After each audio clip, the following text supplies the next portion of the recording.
Okay. Talking about karmic debt.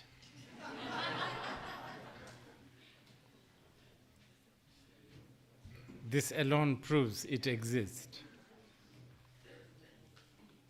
You are told to come here and listen to blabbering, and here you are.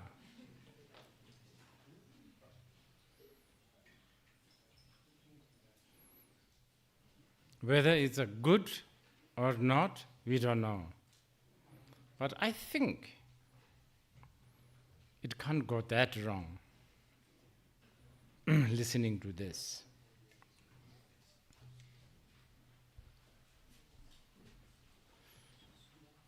I was talking about how Indians, and I think this one, even the Chinese, they have a similar kind of cherishing wisdom.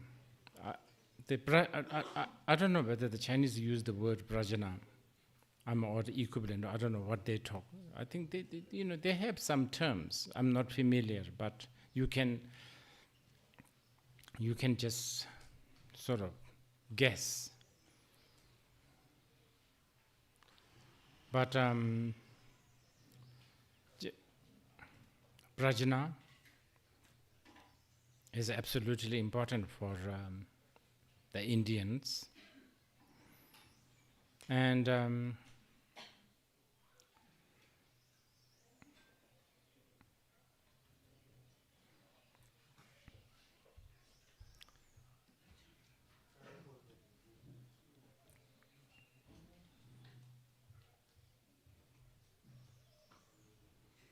how to cultivate this prajna, this wisdom?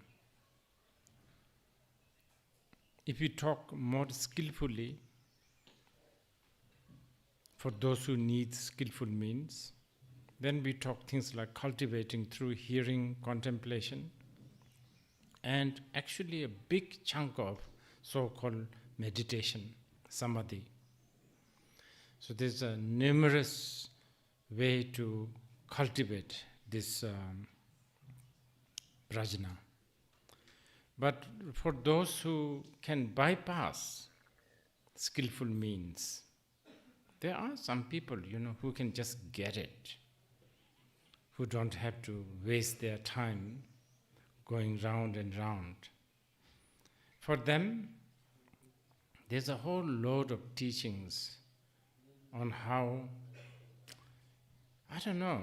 words like just let it be.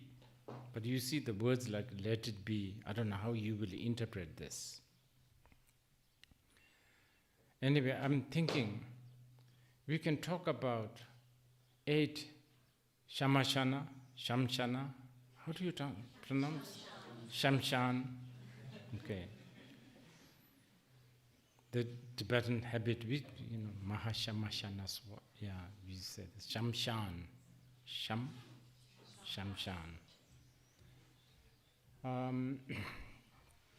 Shamshan, the whole sort of world of Shamshan is really to do with,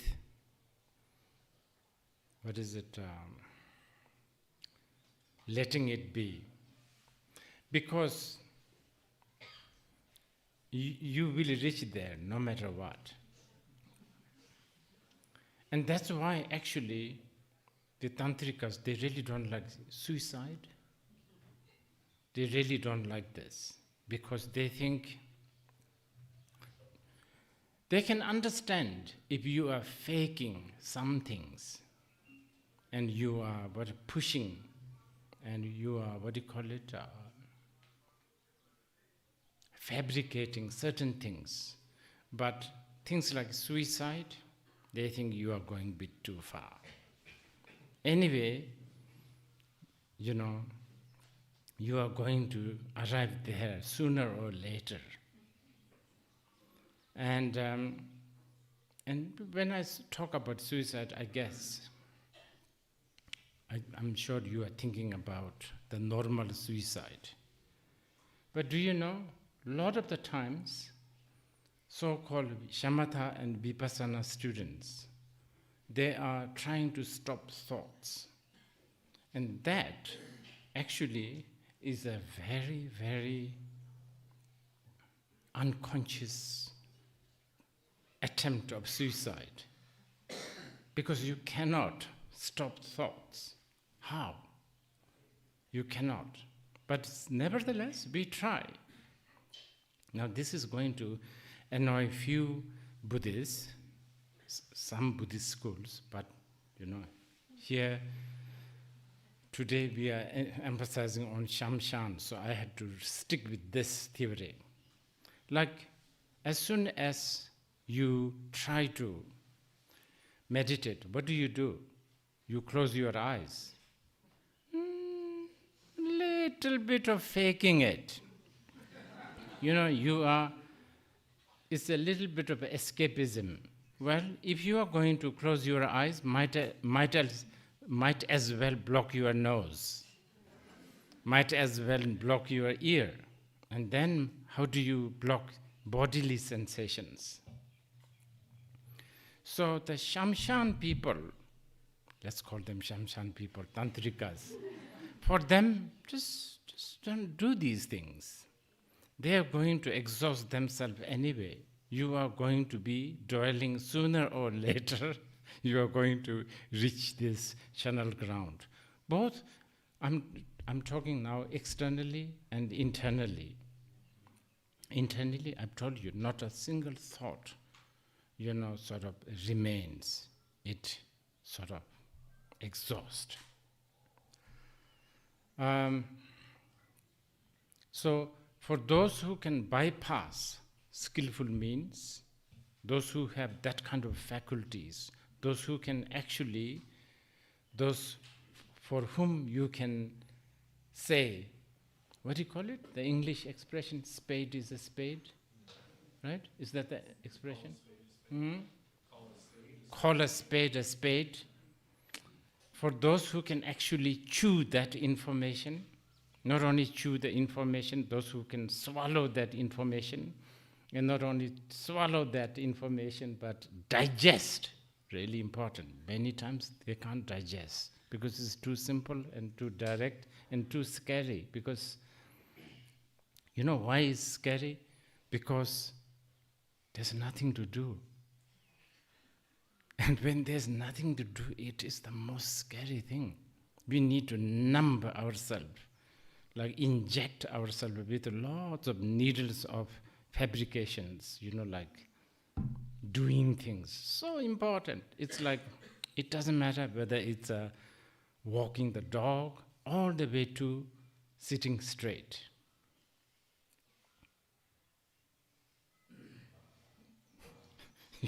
Like sitting straight and breathing this way and that way. Doing things. We have to. Now, don't immediately jump to the conclusion, now that you have, hear these information. And here my purpose is to just give you, especially our Indian friends, that, you have a wisdom tradition that comes from these cemeteries, something that you need to cherish. Okay, so I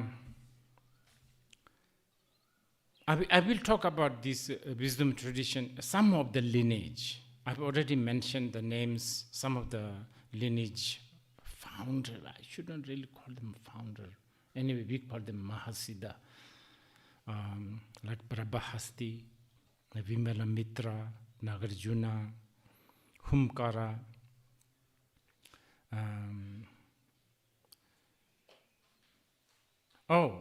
I'm forgetting. This time I'm only talking more about, Shamshan. And I think I've mentioned this. We are not talking about other sorts, such as, dodgy places. But there is another place I forgot to mention this morning, and it's a really good one. Palaces and gardens. There's a whole lot of teachings coming from palaces, royal palaces. You may think that, the kings and the queens, what do they know about wisdom? No. There were a lot of Mahasiddhas from the palaces. And I think, well, then we need to talk about like Indra Bhuti, this kind of Mahasiddhas, kings, palaces. And it's quite rich. This palace-based wisdom tradition, their language, nuances, their hues are a little different. You can tell it comes from palaces. It just has that, like palaces, curtains, nice tables, chairs, carpets, peacock, swimming pool, all that. I'm not saying that literally like that, but you can say, you can feel. So if you are reading Doha, Doha, it's like a songs, Doha of Indra Bhuti, the king, and the Doha of Saraha, and Doha of Kukuripa, or Doha of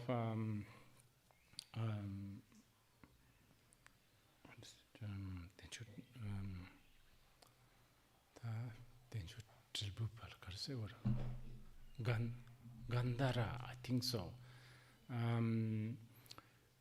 There is a difference of the choice of language.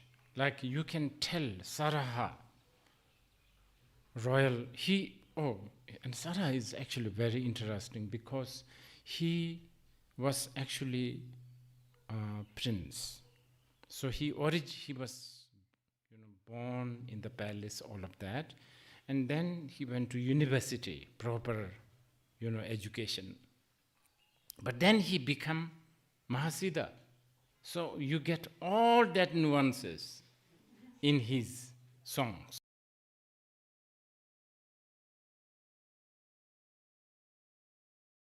Never heard an account of him ever becoming a sannyasin. He was just a king from the beginning and king throughout. So you will hear that kind of, and these are really, really important because there's something for everyone, really, really important. But sadly, a lot of this also disappeared now, not much. Then there's some really, really, what do you call it, like, ordinary, crude, uncivilized, I guess, primitive. We are talking about like, I don't know why sesame crushers are always considered as lower, uneducated, primitive people. Sesame crushers, fishermen, and weavers. Those people, but their language is so different. Their expression to express. And by the way, many of them, they are graduate from the cemeteries. Okay. This evening we talk about consciousness. Okay, so consciousness. Now, consciousness, English word consciousness, I don't know, namshe. Whether word namshe in Tibetan is doing the, and the Sanskrit word is so many, jhana, buddhi, just so many. But anyway, Namshe is usually translated as consciousness. And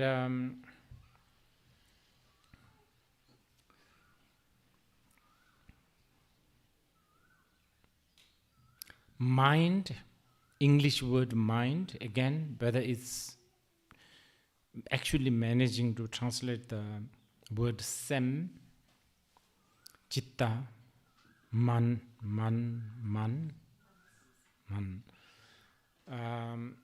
This I don't know. But anyway, let me try to just articulate how it is taught in the generally, especially in the Abhidharma. There, these are taught really well, and this is also used by the Tantrika. Same thing.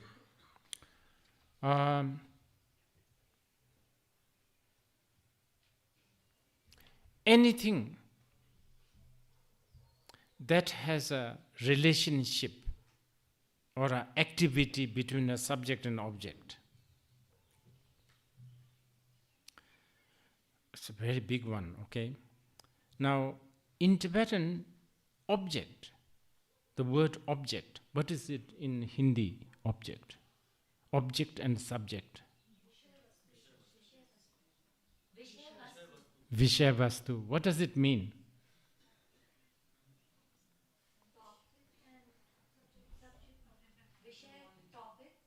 Topic.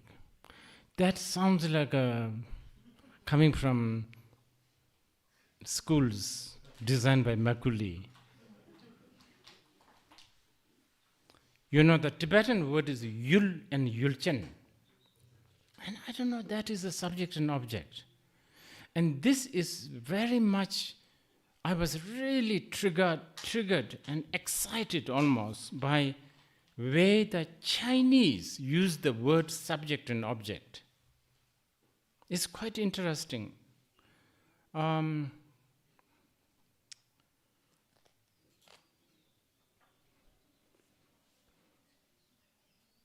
need to make sure.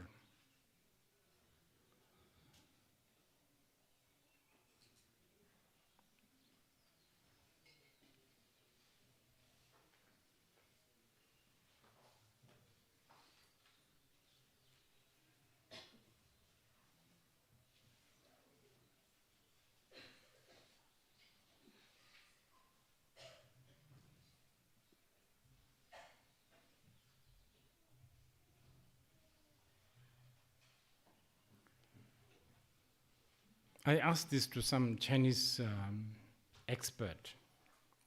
They said that in Chinese, word subject means itself. Object sort of means guest. How interesting. Guest. Now, I need to tell you this because in the Western language, when we talk about a subject and object, a lot of hierarchy, there's a hierarchy involved. Objective, be objective. Object is a higher. Subject, subjective, that's subjective. That's, depend on, different people. You understand? And I'm very sure the Sanskrit is like this and Hindi is like this. Definitely in Tibetan, Yuldang Yulchen, no hierarchy. In fact, if you want more literal word, Zungwa Yul, Zungwa Yul, Zimbasem. Zungwa Yul, Zimbasem. Zung and Zin. Almost identical word. Zung is Zung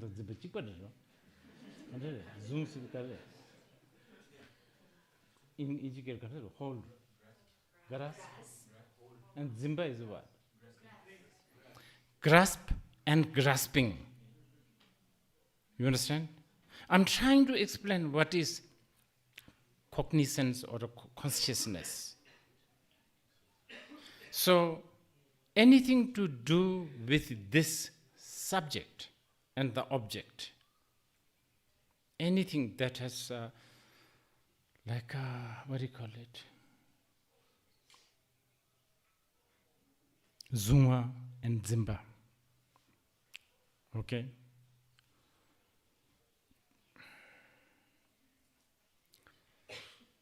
Now,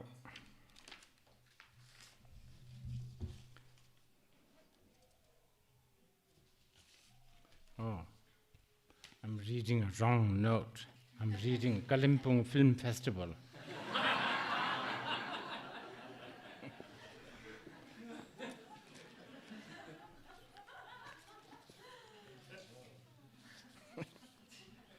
Okay, now, I think I think it's easier for you to understand eye consciousness, ear consciousness, nose, tongue, and body. So let's not dwell on that one. Eye consciousness, eye grasping the vision, vision grasp. Okay, so this is Zunga and this is Zimba, Yuldan, Yulchen, subject and object, and especially Yogacharya school so strongly say none of them come, they come together. It's not like object was there and then subject will come and look at the object. There's no such things. Buddhists don't believe that, and not just Buddhists. A lot of the Hindu logic system like Nyaya are so strong about this. So that's why the Buddhists can never really agree on Big Bang. The Big Bang is there, but Big Bang is there simultaneously when there is a knower of a Big Bang. Until there is a knower of a Big Bang, there is no Big Bang. So on and so forth. So okay, now body consciousness. So that's now manas, mana, bijanana, the seventh one. This one is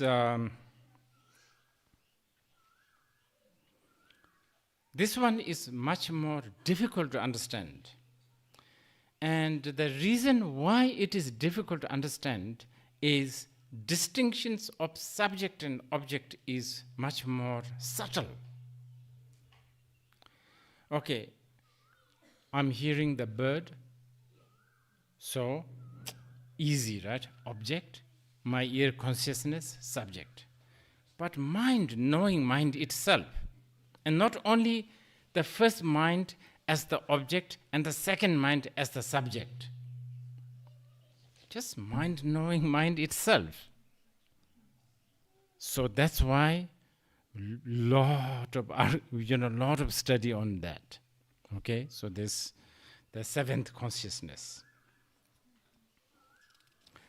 And then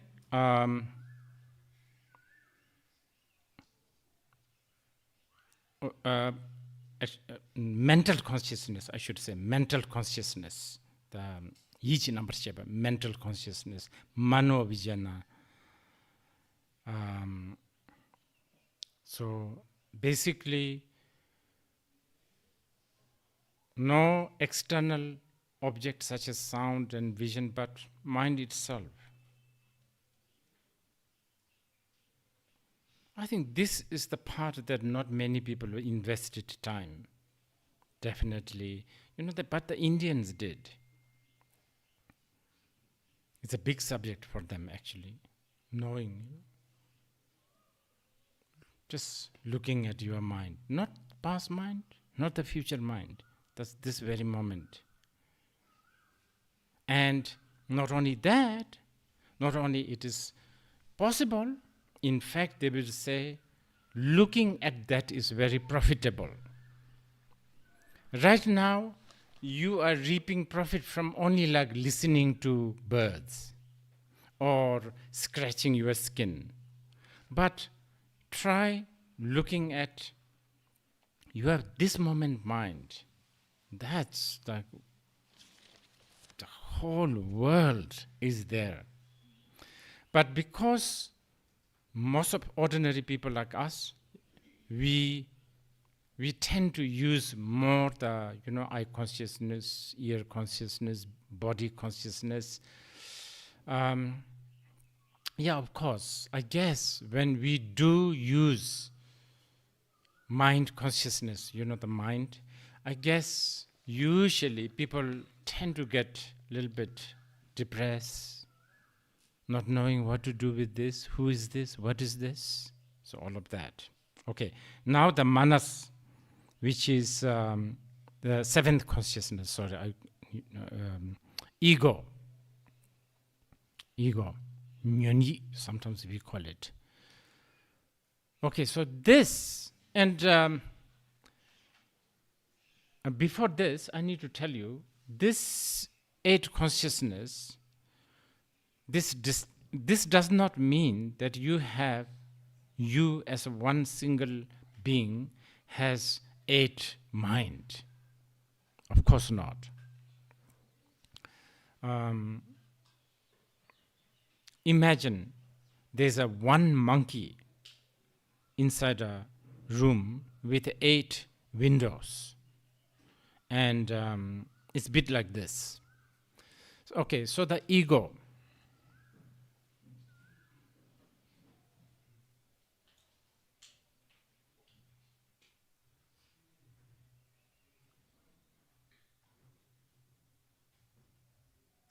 Okay, for the time being, we can call it like sort of the mother of all the afflicted emotions. Basically, a mistaken conclusion. So,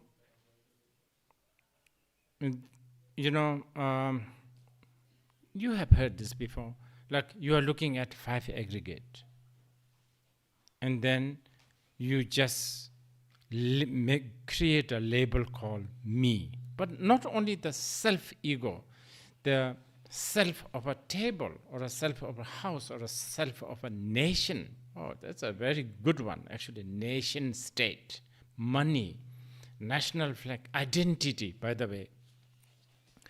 But more importantly, the self, me. That notion of me, really, really powerful, isn't it? So powerful.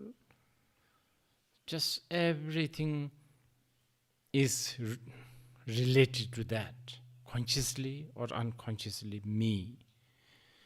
And that is like the mother of all the afflicted emotions, or consciousness, let's say.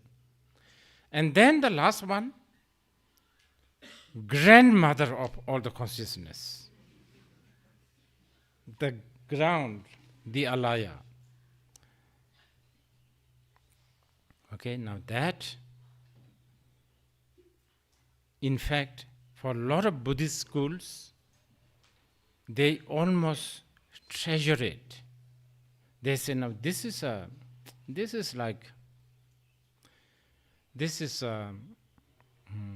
something to get hold of. This is something to cultivate. Like the famous example of striped rope mistaken as snake and no snake, but at least there has to be a striped rope.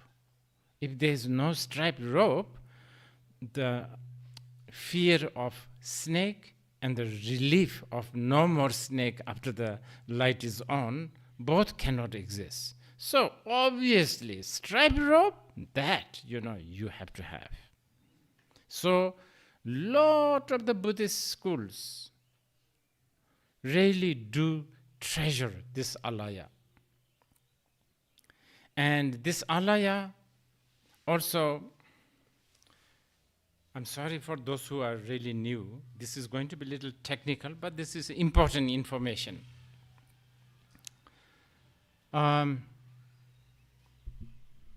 It's kind of important information. Now, but for the Madhyamikans, like the like Nagarjuna people, Asanga same. Not just, and all these, Mahasiddhas. For them, they think alaya is just a illusion. Now this is a very, very difficult to hear and chew. Why? Because, remember this morning I talked about time? Now here comes this. Okay, so let's use a very ordinary example. Let's say this man murdered this man this morning, right? He kills him. And even in the ordinary world, okay? Technically, this evening when the police catch him, he can say, oh, that was not me, that's gone. You understand? That's in every level, time-wise, element-wise, even scientifically you can prove that you are different. Now you. Earlier is gone. So you can actually technically tell the judge, this is not me. You go and catch that guy. You can say that, hypothetically. So, but it doesn't work like this, because there's evidence, blah, blah, blah, all that. And continuity, that idea of continuity, there is that. And not only in the normal world, even in the Buddhist, they talk about karma. You do something bad this life, next life you are going to get it. Whatever, if you don't do something about this. You do, and then kushala, accumulation of merit, you accumulate good merit so that tomorrow you can use this. So during all that time, where do you store this? Store is not really the right word, but alaya, I guess abode, the ground. Now this is a really, really big subject that's really thoroughly studied in the Indian philosophical system. Not only in Buddhism, actually. I think it's very much studied in other. And the Buddhists, of course, when they're among themselves, they, what's the word? Prance? Like prancing? Yeah, they prance towards some of the other, like schools, non-Buddhist, these guys, they think that this alaya is God. Yes, they prance like that, but they are mistaken. This is not God. They have a point there, by the way. They have a point there, because a lot of people also end up thinking this is the ground of everything. This is the most powerful everything. So it's a very complicated subject. This is where everything dissolves. Everything comes from there. And the Buddhists themselves also talk something similar, like Buddha nature, right? So it gets really, really complicated. It really gets complicated. This was even asked to the Buddha, and Buddha had brilliant answers, one after another. For instance, there's a really good one called Khatun Marme Melongja Chingo.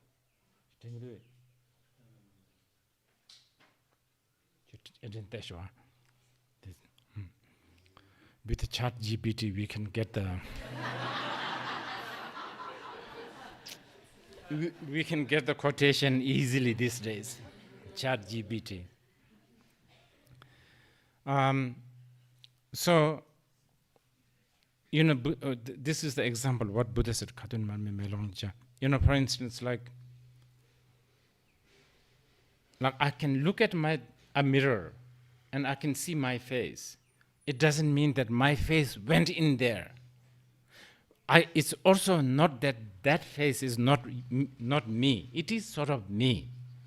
but it is also not me. You understand? So all that kind of argument and examples and all of this. But anyway, I'm basically giving you rough idea of the Buddhist and especially Tantrikas and Mahayana Buddhist understanding of alaya. So they basically what they are saying is then there is an illusory continuity. So never you should think when you say if you believe in continuity, it's as ridiculous as looking at the river that you visited last year and said, this is the same river that I have seen last year. So when you say, I met you last year, I came here, Deer Park, last year, and it works. It works. Never think the Buddhists have some sort of a problem with that. It's not really a problem. It's like, okay, it's fine. You can live with that. Just don't think that it's real. That's all. So it's a bit like you can go, you can have a nap, you can have a dream. In the dream, you can order one cappuccino, one espresso, one grand latte, one shot, whatever, chai, and then that happens. That actually by order, same, everything intact, that will happen. And just because it happened according to your order and according to the order or according to your measurement and according to whatever the function or the progress, doesn't prove that dream cappuccino suddenly becomes real. Even in the dream, you can drink. You can even enjoy. Or you can not enjoy. You can make a big hoo-ha about the espresso. You can even cry about it for being bad. All of this you can do. This is samsara.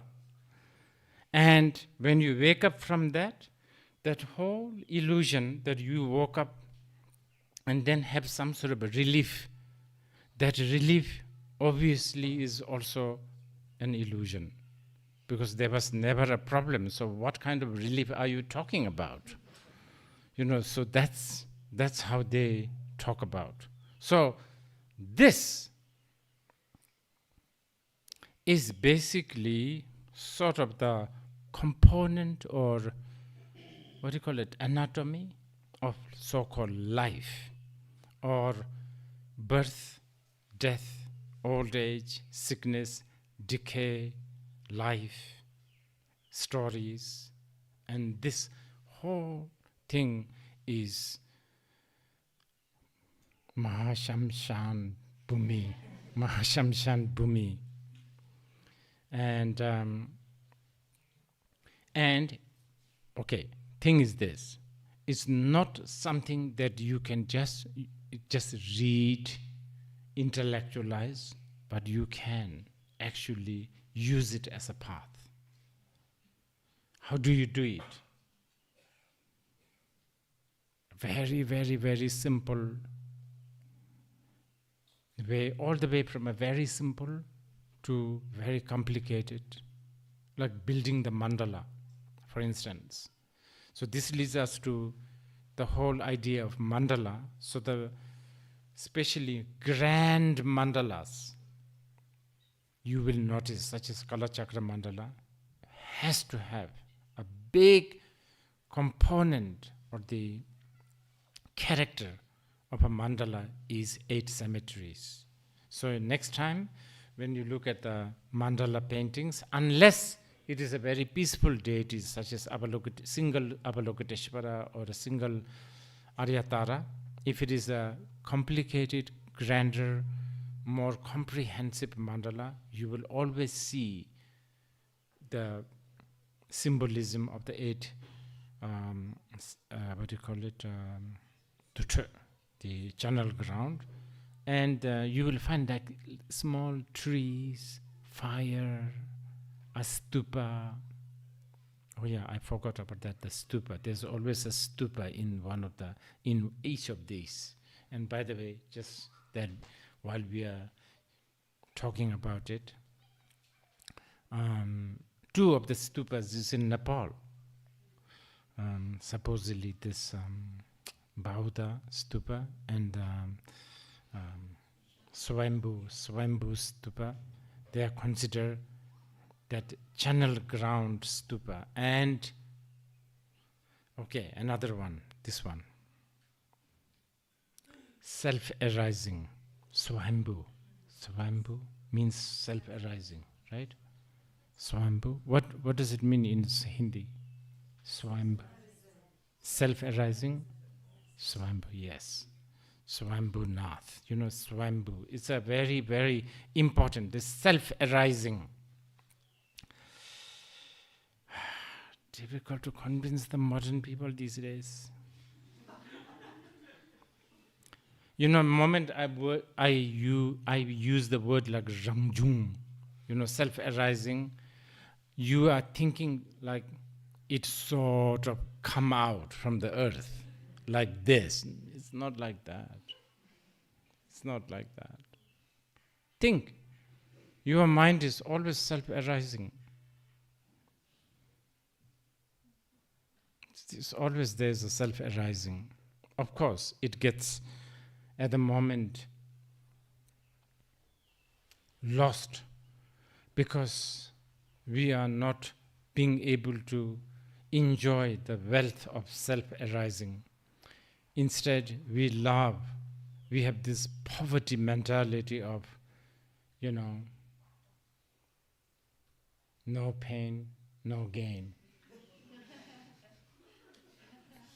We don't like, you know, no pain, all gain. That's why ideas such as self-arising just doesn't fit. And as I said, because we have all become a little bit like Sunak. We believe in logic. We believe in, you know, rationalism. And if you look at the logic and rationalism, you try to dig it out. It's like our great Doha said, great Mahasiddha in one of his Doha, he said, it's like washing shit, hoping that the shit will become clean. You just have to get rid of the whole shit. So, using the logic. But you know, even this, difficult to,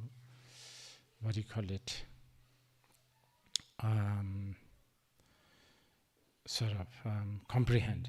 Okay, anyway, while we are talking about this, so, and this is important, so before it slips from my head, I need to tell you the story of Rudra, because it's related to this.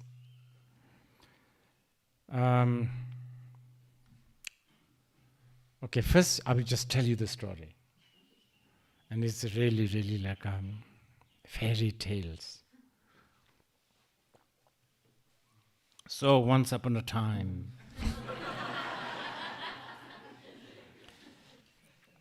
there was a master and he had a disciple. And this disciple, I will make it short. The disciple had a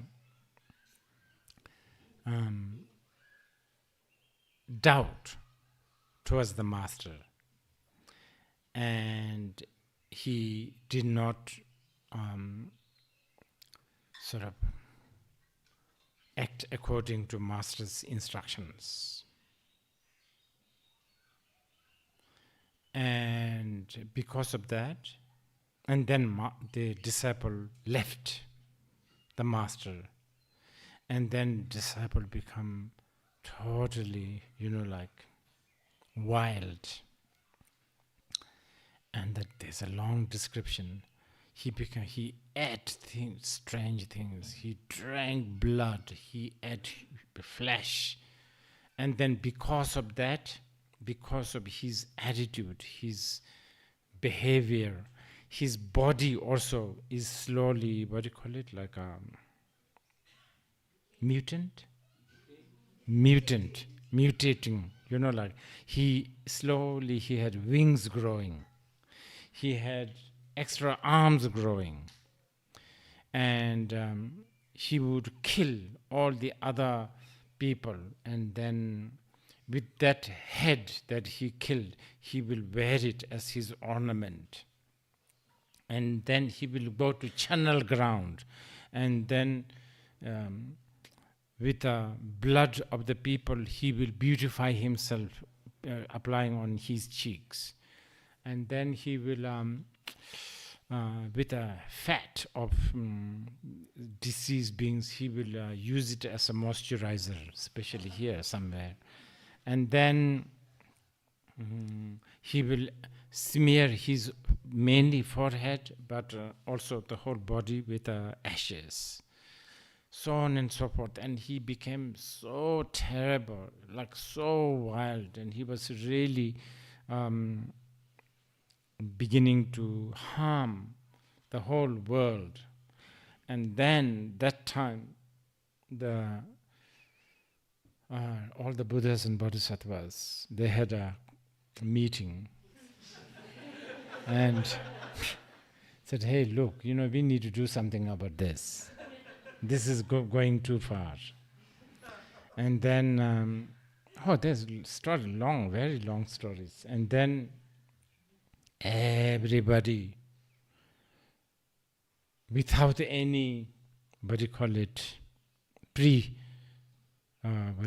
discussion, all the Buddha's eyes fell on Hayagriva and Varahi, horse and sow. And they realized that all the Buddhas are telling these two to go. And so they went to the Rudra. They conquered the Rudra.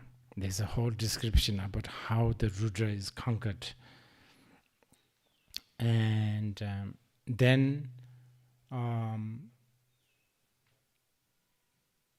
they went back to the Buddha realm, wearing everything what Rudra was wearing, having total attitude of the Rudra, everything.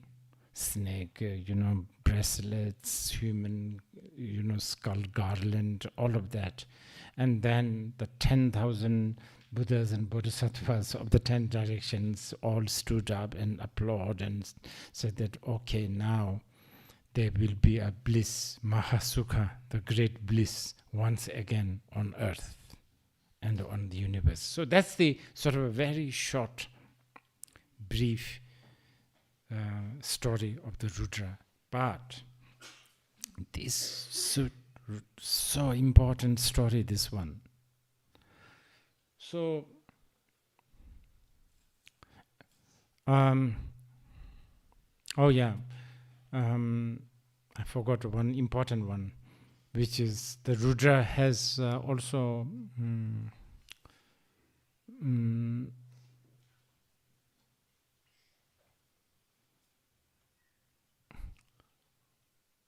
7 sort of second in command, lieutenant, who also does a lot of, bad things. But, okay, so that is how, usually, especially when we learn about channeled ground, this is how it is taught. Now, this is a really profound story because, I said once upon a time there was a master. That master is none other than your own prajna. And this, even the word, once upon a time, I'm translating this very loosely. There is actually a word, Nganji Kalbi Tangbola, we say, long time ago. It's something like that, long time ago. But this long time ago is none other than this very moment. And the wisdom mind is the master, and the subjective, objective mind is the disciple. Actually, this our dualistic mind is the disciple.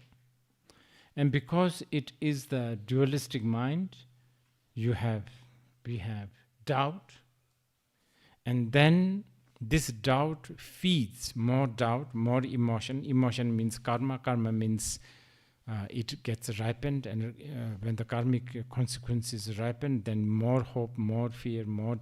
So that's, and then all the descriptions of what Rudra eat, drink, fangs, hands is actually, if you read it very carefully, it's a description of us. We have fangs, we have wings, arms, misbehavior, all of that. And then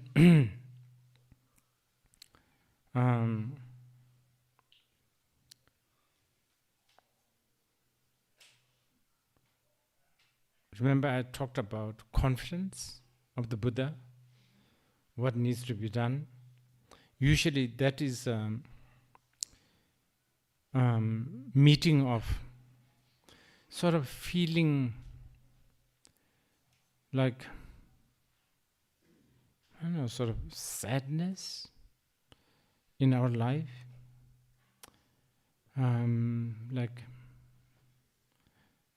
there must be something much more than this in our life.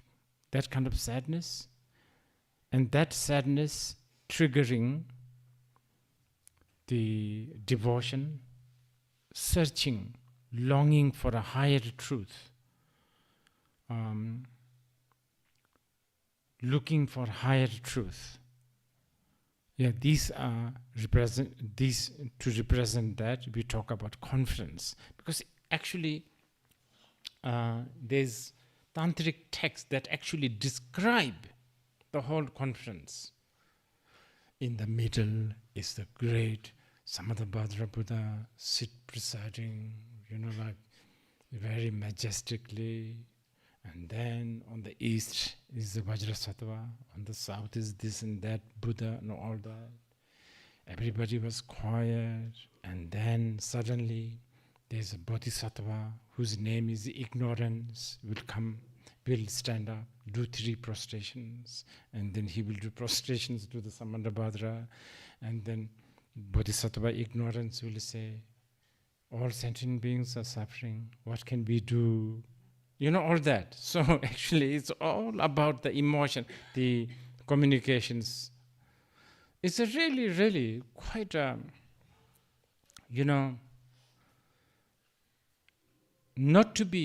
never to be interpreted when obviously Bodhisattva of ignorance.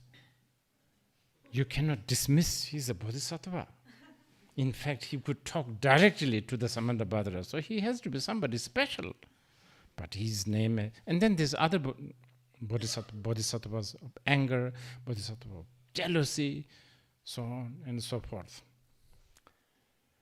In fact, in the Kalachakra Tantra, it's even more, much more interesting.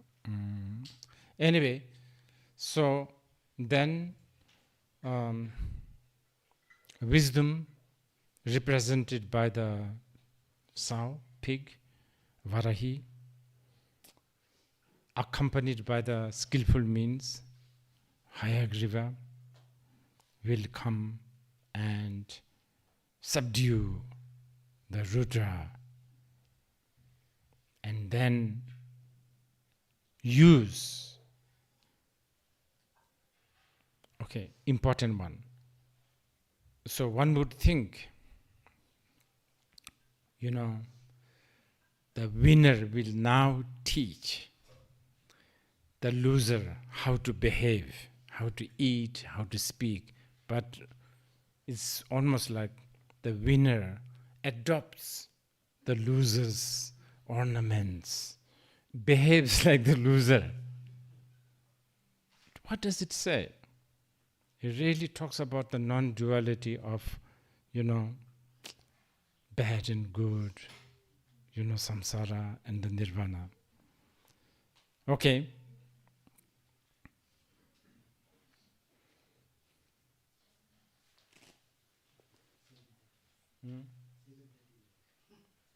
Is it very soon? Only 5 minutes? Okay. Okay, anyway, very briefly. So, then, especially this teaching comes mainly in the Nyingma tradition. Then there's a whole teachings on 8 herukas. 8 herukas. Again, many of these 8 herukas, the practice, the teachings are there as a blessing, as a teaching, but very few practice completely. Some of the herukas are practiced more, such as Vajrakilaya or Hayagriva. I guess those two are mainly it. Sometimes the Vishuddha heruka, and then sometimes Malhottara heruka. Okay. All these coming from the great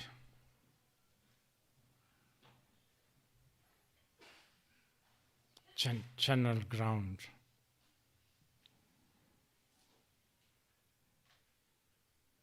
Okay, before again, I forget. It is believed that one day,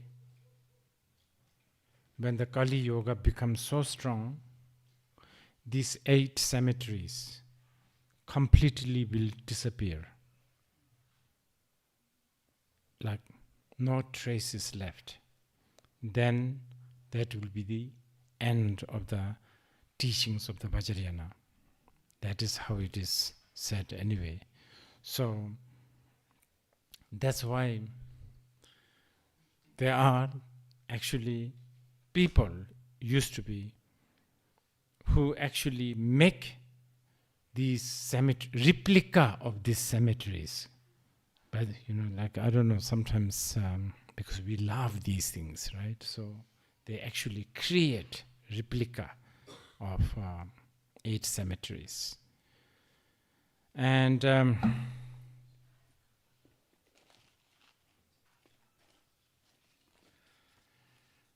I can't do all of that, but this particular text, I will just mention this so that, some of you will maybe explore in the future.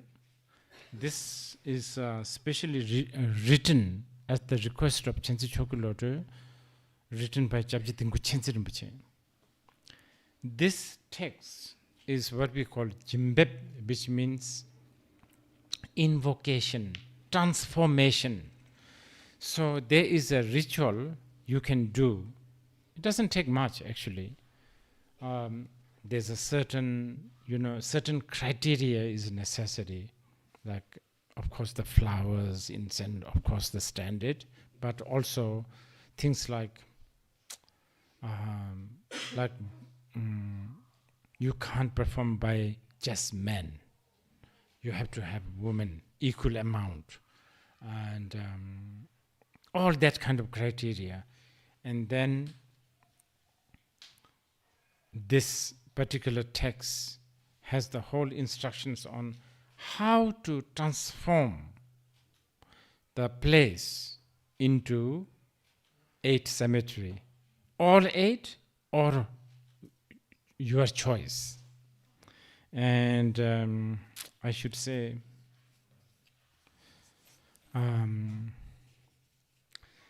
both Chapje Dujom Rinpoche and Tengku Khyentse Rinpoche did so many of this in places like Dordogne, France.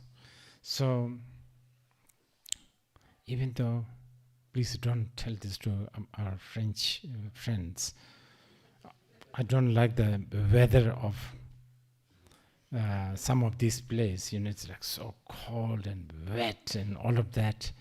But I don't know, sometimes going there, I feel like, we have this attitude, okay, this is where our gurus have transformed them into cemeteries.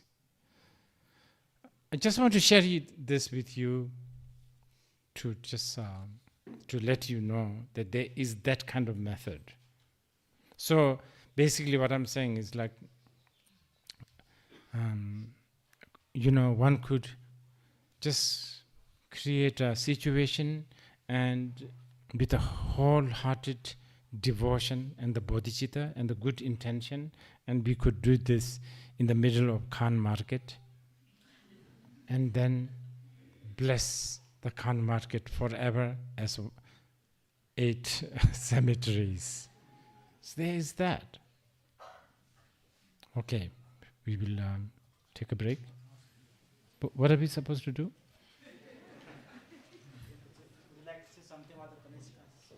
Relax.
Maybe you can ask some questions.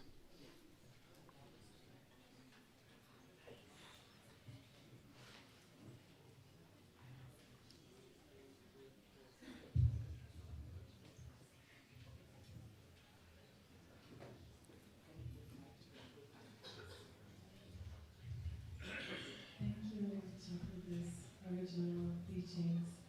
I have a question about the charnel grounds. Like, I understand that there are places where dead people are buried, but what really makes them special places for practice? What are like the characteristic or the symbolism behind it? And does it have something to do with the darkness or some dark side? You mean the physical ones, the external, like Hahagopa next to Bodh Gaya. Or even the idea of cemetery, like what is it that makes it special? What is the characteristic of cemetery? Oh, I see. I think it's, like the usual Buddhist, teachings on how mind is the most powerful. So it's like, it's like, and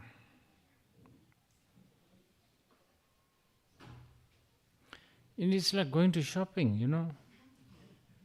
Like when you go to shopping, all the things that are in the shops are so nice. And then once you buy, and when you're back home, they look so boring. it only looks nice in the shops. So it's all in the mind. So I'm answering you.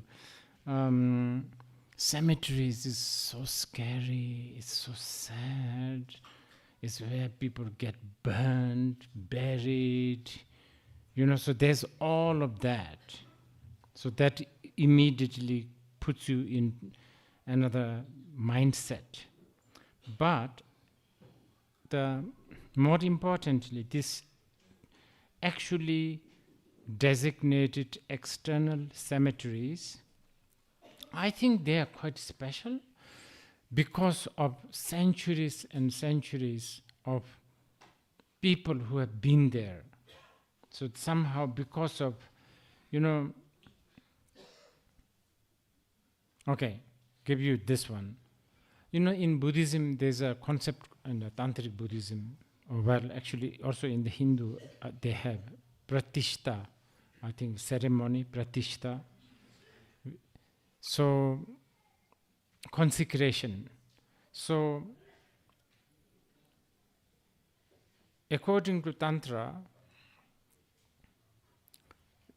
very high Tantra, they say, nothing needs consecration because everything is primordially excellent and good and perfect. So you don't need to consecrate. And knowing that is the highest consecration. Okay, so that's number one. Now, not everybody can really buy that. I told you, no pain, no gain. We believe in that. We think that we need to do something. So then, the second kind of consecration is, we say, you should just believe in that. You should just believe. For instance, if Praveen, Prashant, all these people keep on believing that this door is holy place, it will become a holy place one of these days. But similarly, if I and him, we think that this is haunted, we will never be able to come in here. So that's how things get consecrated. Now that's the second level. Even that people don't buy it. So then there's a whole ritual of consecration, such as like purification, mantras, rituals, fire pujas, giving, so elaborated, like offering combs, offering toothpicks, offering that way. So my answer to you is these designated cemeteries, like one I was telling you. There's one in Nepal, it's a really, really good one. There's several actually in Nepal. There's one where Dakini Yeshitsogel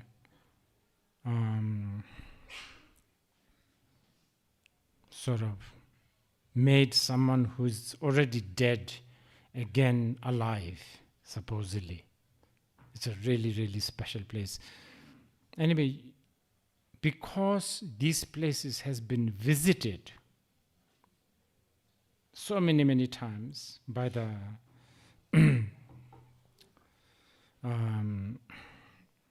great practitioners and the devotees. Devotees have so much power, this belief.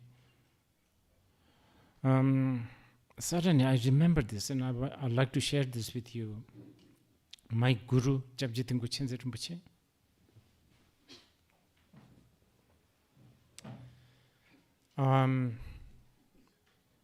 I was young, and we were all in here near Tashijong. There's a place called Tashijong. What do you call Tashijong in Beijing? Paparola?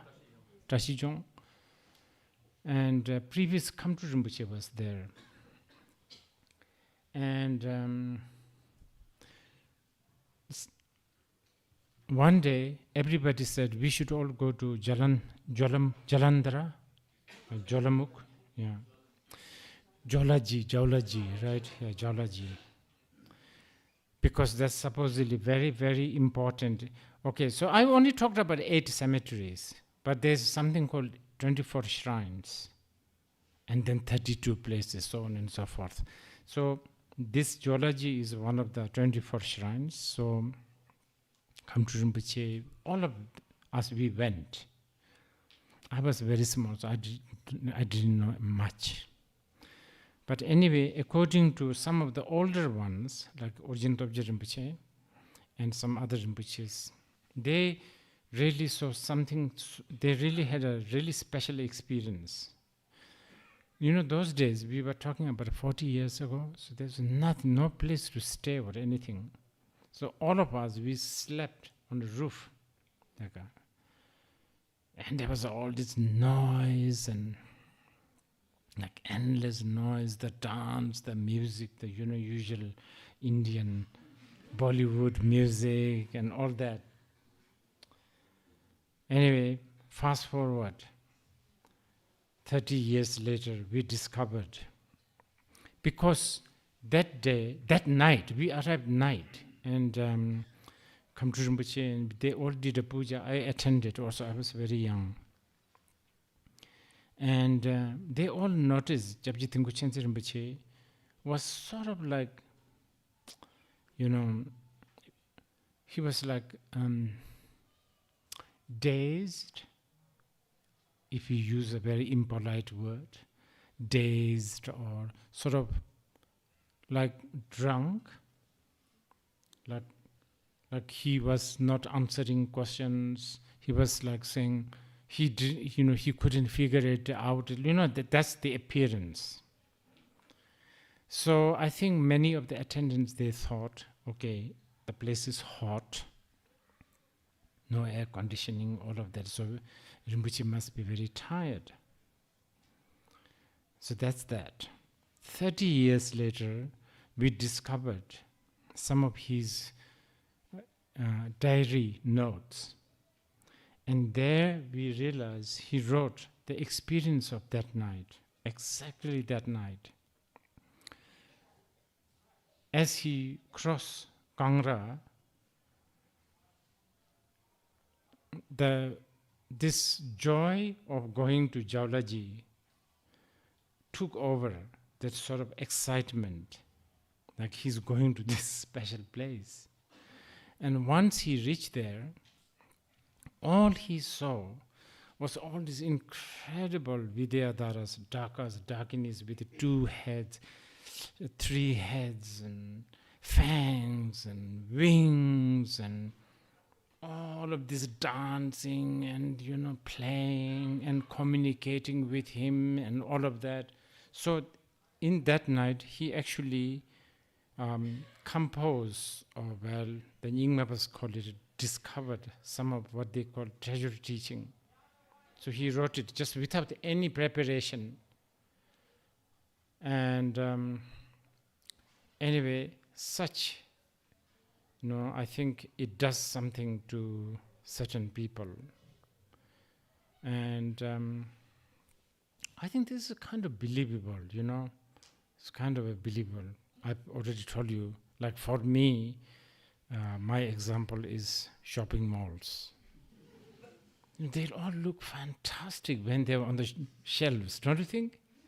Then you want to buy, and then once you buy, that perception of greatness is dead. The first thing you want to do is get rid of whatever you bought it. That's my pure perception, only in the shopping mall. Now I don't buy much because there's always a post-shopping depression. And then there's no place to put. But I'm giving you as an example of how a projection, because life mainly is a projection, isn't it? How you project things.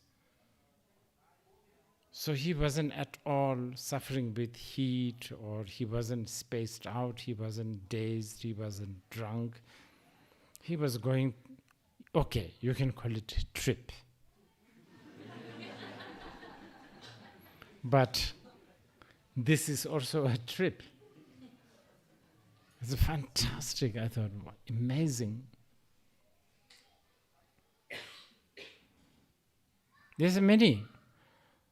Another one, and I can't really mention the name of this Lama because he told me not to tell, but I can tell you at least the experience of this Lama. So this Lama, and we were in Hong Kong, and he's a little bit strange, this Lama, but really great practitioner of Chakrasambhara Tantra. Chakrasambhara Tantra is everything about bliss. That's what, Chakrasambhara is sometimes known as circle of bliss. It's very much practiced in Nepal, by the way. Newari people, they practice this. It's all about bliss. You see everything as a bliss. So anyway, we were traveling together in a subway, underground, MRT, and there was so many people. I was kind of annoyed because there was people pushing and all of that. And then we reached to the destination, and then we were out. And he said, "Oh my goodness, we reached to the destination, right, on time, because otherwise I couldn't have controlled." I thought he was talking like me, I was angry and I was sort of annoyed. So I thought like he was talking the same thing. So we went, and he was smiling, he was a big smile. So I said, "What do you mean you couldn't control?" He didn't look like he was annoyed or anything. I said, "Oh my goodness." He said, "If there's one more stop, he would have orgasmed."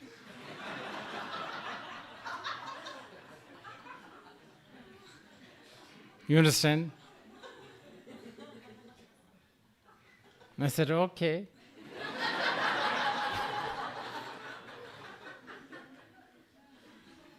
So, projections.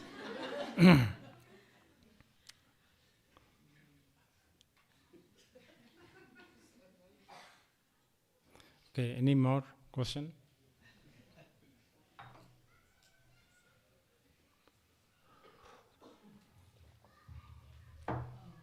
It's kind of in continuation to this.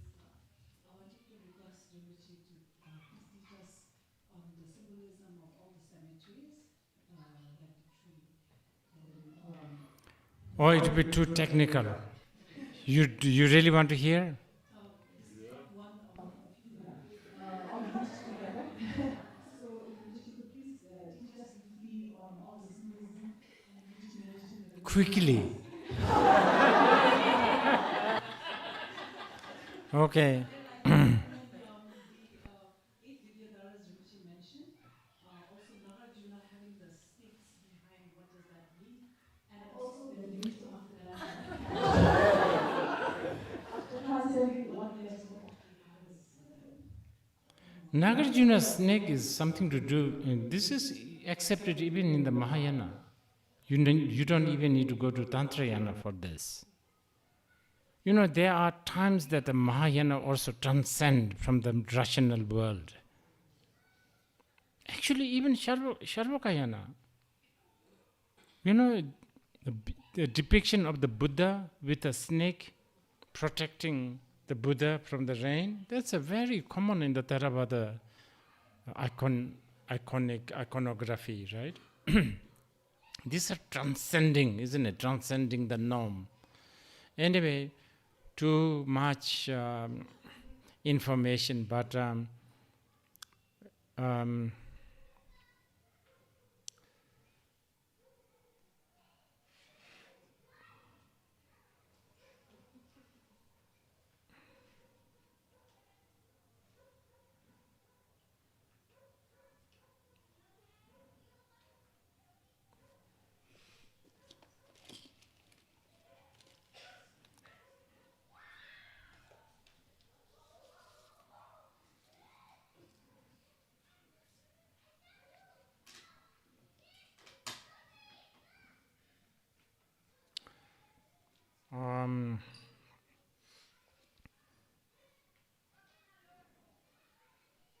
Okay, 8 lords.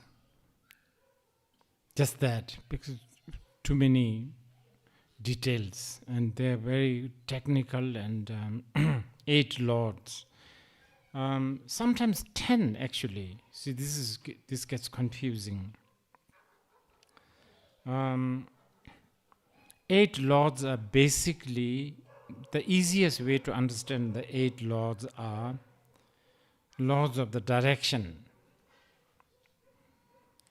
Usually the eastern direction is always reigned by Indra, the god, with a thunderbolt and all that. And then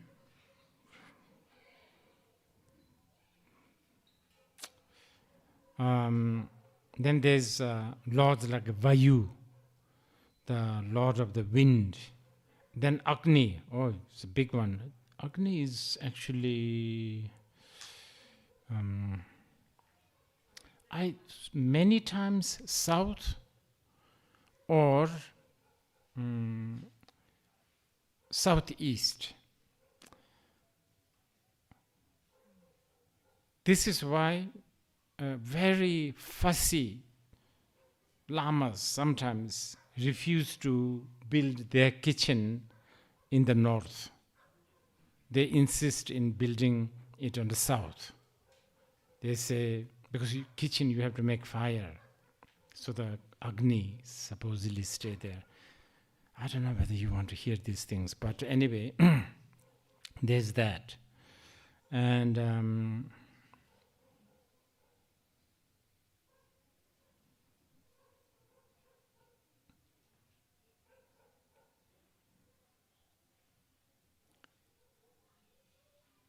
the most beautiful of this 8 or 10 lords is actually depicted so beautifully in Japan.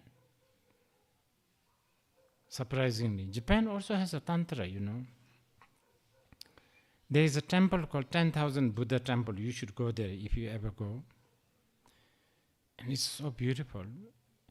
There's 10,000 Buddha statues, and then the bodhisattvas, and right in front are these 8, I think 10, these lords. And Vayu, Agni, Indra, Yakshasa, Rakshasa, all that, Asura. So beautiful, they are like really powerful deities. And temple keeper, I had a really good conversation, a young monk, because I went as a tourist, pretending I don't know any of this Buddhist stuff. So I asked him, yeah, I understand these Buddhas, we could, they're holy beings, but what are these guys doing here? These guys looks like, they're like a demon. They look really strange. Why are they here on the shrine? The young monk has such a good answer. My teacher, he's Zen master. He said, my teacher has like doctor as his disciple, and dentist, like that, he said. And we, the other disciples, when we need our teeth to be fixed, we just go to a fellow disciple who knows how to fix teeth. Likewise, these are all disciple of the Buddha, and when we need a help with the fire, we go to Agni. When we need help with water, we go to Naga, so on and so forth. That really is true. So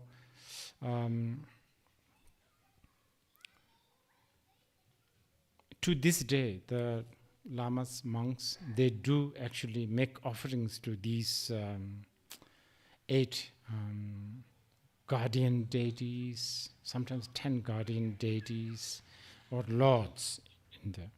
And they are the sort of the keeper keeper of the cemetery, and not just symbolic, by the way. There are a lot of uh, sensitive things also involved. For instance, some of these lords, they don't like. I'm forgetting these things now.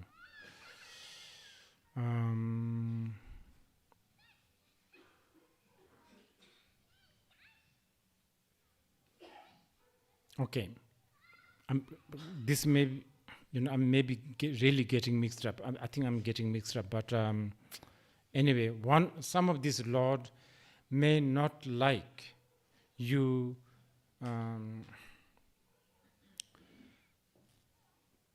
over boiling water in their territory.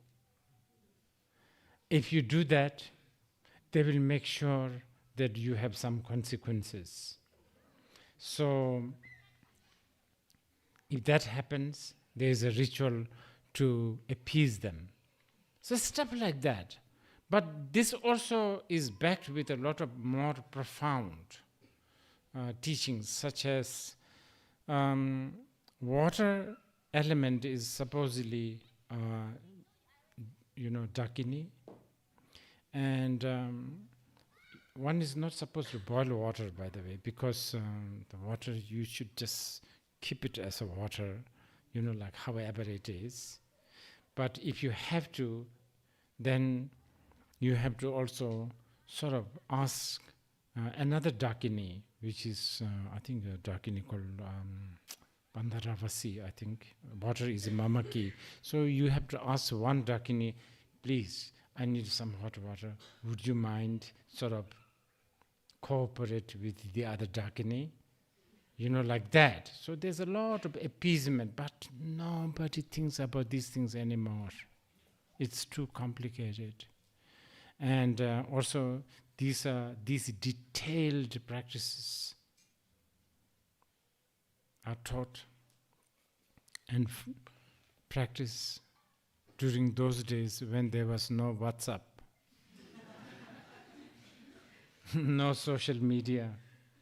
Now we are too busy with those. Who has time for that? But it's very much related to environment also.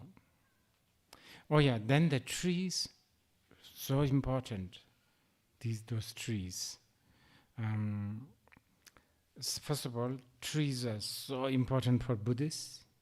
As you must have noticed, Buddha was born under a tree, not in the palace, even though he was a prince.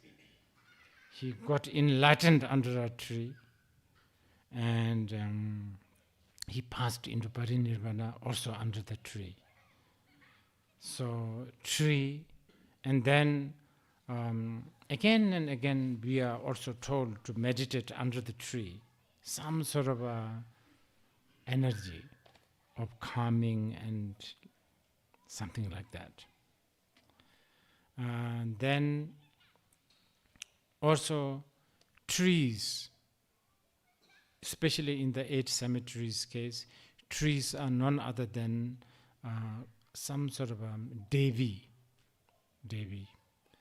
which sometimes it's also related to, actually the Hindus have this, Priti Devi. So we, like if you do a proper puja, for instance, like now, we need to actually make an offering to Priti Devi and telling her, hey, we are about to do something, please understand, help us, guard us, all that. So it's all related like this.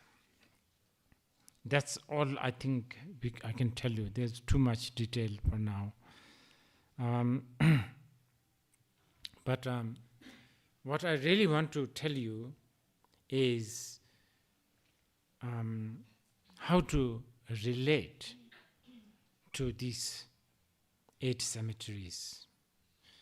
In the most outer form, go and visit them.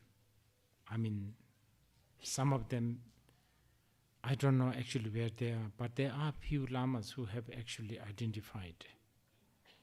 I never put too much emphasis on this. But some of them we know, like one right next to Bodh Gaya temple, you can go and visit. Just visit will do. Now, okay, so I will come right from the bottom, okay, just visit. Now, you want to upgrade yourself a little bit. Sort of a Sharvakayana attitude. And go with a Sharvakayana attitude, thinking, sooner or later, I'm going to go to a channel ground. So might as well sort of get used to this. And then go with that. Think of that. That will bring the wisdom of impermanence much closer. And then the Mahayana attitude. All sentient beings are subject of time, decay, impermanence, death. Until they actualize the truth, they will always be bound by time.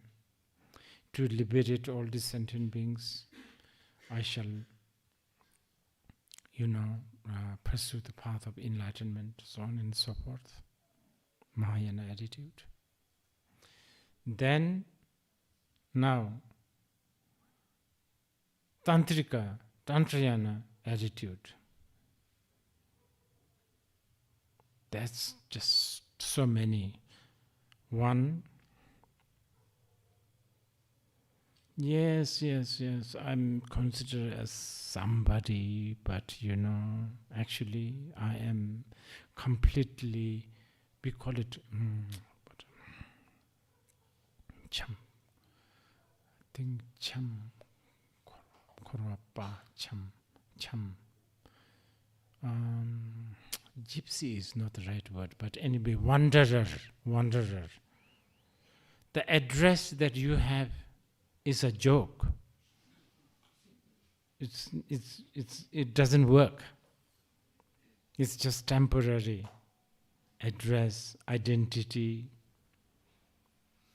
whatever thing that you use to confirm that you exist, those are just a joke. Maybe it will, the longest it lasts, maybe 90 years. Then after that, so, wanderer, like rootless, groundless, homeless, wanderer, kusali, sometimes they call it, kusali, sort of homeless, that kind of attitude. So that's sort of the beginning of the tantrikas. And then if you have received a certain tantric abhishekas based on a certain deity, using that deity as a vehicle, organize feast. Supposedly the cemetery is a really good place for feast. This is how they always say, go to channel ground. Turn the wheel of Gana Chakra, meaning, well, it means a lot, but on the most outer level, creating feast. Now, that also means a lot, feast. But for the most ordinary level, buy some samosa,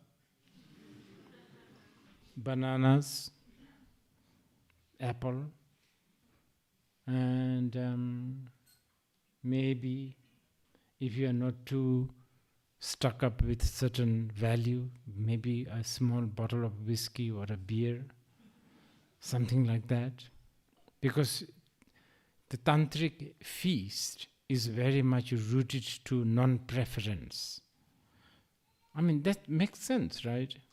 If you have just imagine if you go to a party and if you have so many criteria, you will never have a good party. You will never have a good party because you don't eat this, you are vegan, you are this, you are that, you don't smoke, you don't listen to hip hop, you don't what? You don't go close to people like more than 2 feet. All of that. Where will you have? What kind of party you will have? But if you have lesser, what do you call it? Hang-ups, then you have a feast. You have a party. You can do whatever. So like that. And if possible, go with a fellow tantrikas, if you can. If not, single is also good. And then sometimes test yourself, like if you're samosa, just give it to people, give it to, you're supposed to do that, like as a tantrikas, you give it to them without any, what do you call it,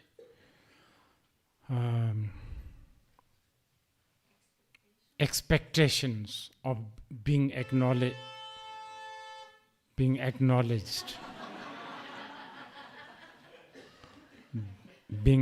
acknowledged, all of that, you can do that. And then, of course, if you want to upgrade yourself, do the whole sampanikrama related practices such as cutting. That is very big. That is, if you do it properly, it's even scary because you are asking everybody come and eat. Eat what? Eat yourself. Okay, I'm giving you my hand, I'm giving you my this hand, come and eat, drink, do whatever you want, like that. So there's whole that kind of practice. But for those who are at least wishing to connect with the tantric wisdom from the Maha Shamshan Bhumi, go and visit these. You can go and visit here also tomorrow morning if you want, but go and visit designated. I think Varanasi is quite good, but this place, I think you should really, especially, it's just so amazing. For me, it's like this. It's like Nalanda, Vikramalashila, the place of wisdom, place of research, intellect, analysis, but then all this channel ground, historical channel ground. This is where great Mahasiddhas such as Sarahas, they sang songs. They had endless feast. They had endless discovery of what can you achieve by being completely carefree. Amazing, wisdom. And so unique. I don't think it exists anywhere in any other wisdom tradition like Egypt, or I don't think so. I don't know. Maybe they have. I'm interested with Mayan, in South America. probably those guys seems to have something going on, but I have nobody to ask. Because the reason why I say this is because they have a game. Do you know that? They have a game that winner will get his head chopped off. That is really something to do with a non-duality. Winner gets his head chopped off. Totally different way of thinking. Okay, any more question? What is the last one? Are the cemeteries linked to the chakras? Oh yes, yes, very much. Oh, that one I haven't even touched there because too much.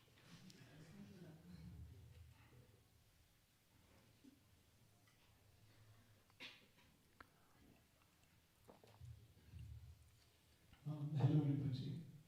Thank you for being with us. Earlier this morning, you mentioned how the Mahasiddhas have a distaste for being normal. Like they really don't care about being normal. And later, you also said how any situation we are in, wherever we are living, eating, can be the charnel ground. So the question is, how can we be abnormal in a way that's like useful or skillful?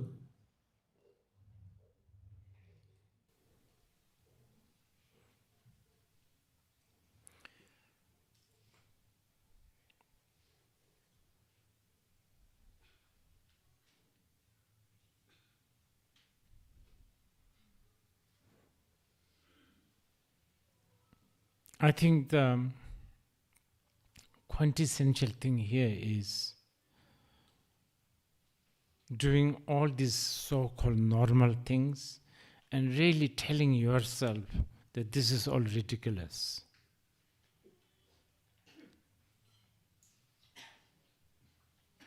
And then whatever you do will actually become a skillful means. Because actually skillful means game, right?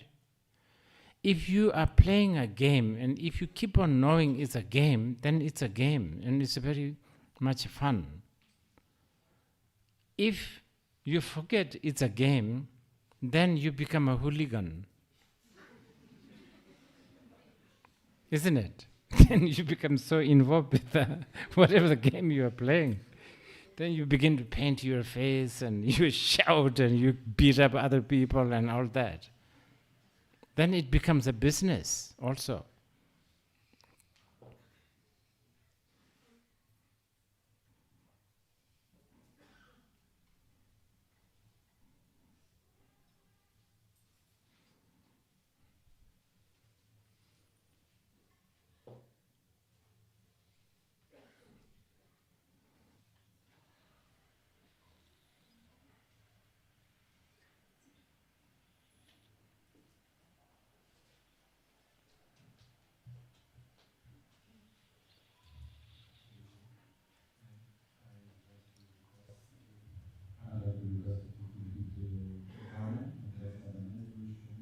Empowerment?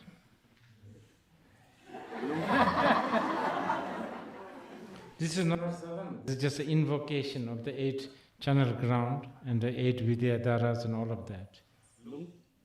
Lung.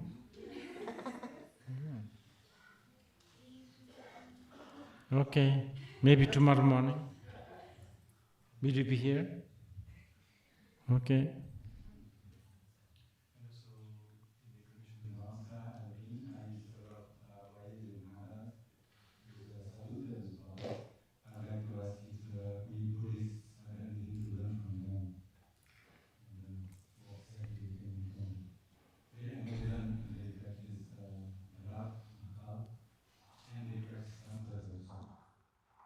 Yeah. And you know, Atisha Dipamkara already confirmed it, but when did he come? 12th century.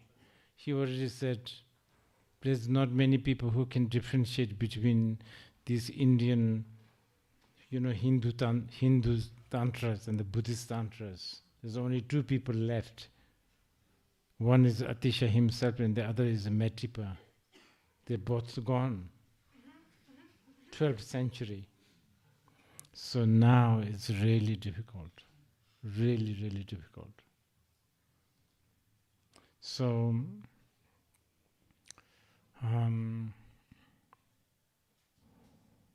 I always get inspired by a lot of the things that they do. I just, I really get inspired. But then, I'm a very gullible person. I also get inspired by a lot of what the Japanese do. I have to tell you this. Recently, I went to Japan. It's the first time. I've discovered a lot of Japanese tantric deities, but this is the first time that I discovered this tantric deity. I don't know why I went to. Oh yeah, I had to teach somewhere, and next there's a temple, and then I went to before teaching, I went to the toilet. And then the toilet is so beautifully decorated. I even thought this is a temple. It can't be. It can't be the temple. Then I actually walked back, and then this Japanese, my friend, he said, please leave, this is the way. So I went, and then I saw men, women, all of that sign, toilet sign. But in the middle of the toilet is, in Sanskrit, the deity's name is Uchuma. Uchuma. Uchuma. You can Google it, or ChatGPT can find you. But anyway, the Japanese call this deity the toilet deity. It's even written there. I first sort of, this, Japanese, the understanding of the Tantric Buddhism is like so degenerated, I thought. But later, I was so moved by that title. Because this, in Tibetan, we call this deity Mewatsekpa. Mewatsekpa or Uchuma. Yeah, Uchuma. It's those who have received Duktap Kuntu last time, you have received this initiation several times. It's a kind of a Vajrapani. And usually the Uchuma is a deity that sort of eats and sort of consume all the dirt, like a obscuration. They call it drip, obscurations, disease. It takes all and then send the light of health and prosperity and the bodhicitta. So it really makes sense why they call this as a toilet deity. Anyway, yes, the Japanese, their relation with the Tantra is also very beautiful, even though it's degenerating a lot. And it's so nice to always discover. Recently, again, a few months ago, I had to go to Cambodia, and I found Hevajra there. I never thought of that. In a big hotel, as a decoration, there's this big, like 16-arm deity standing. So first I thought, okay, so these guys must have bought from India. But then closely looking, the deity's face, unlike like an Indian deity, the Cambodian deities, the Cambodian statues have bigger lips, and the wrathfulness is not as sort of, I don't know, it manifests in a different way, like a small fangs and all that. So it looks very like a Cambodian, Laotian. And then I looked at the 16 arms and its attributes. And then I saw the elephants, the Priti Devi, the Hebajra, he holds all these lords as his attribute in his 16 arms. 8 right and 8 left. So it's really nice. And the way they relate to the Tantra. It's the way we relate to the world, way we relate to the Tantra. It's the attitude. It's the attitude. I've already told you, giving you the example of the illusory of continuity, and just having that awareness, some sort of a shift in the identity of yourself.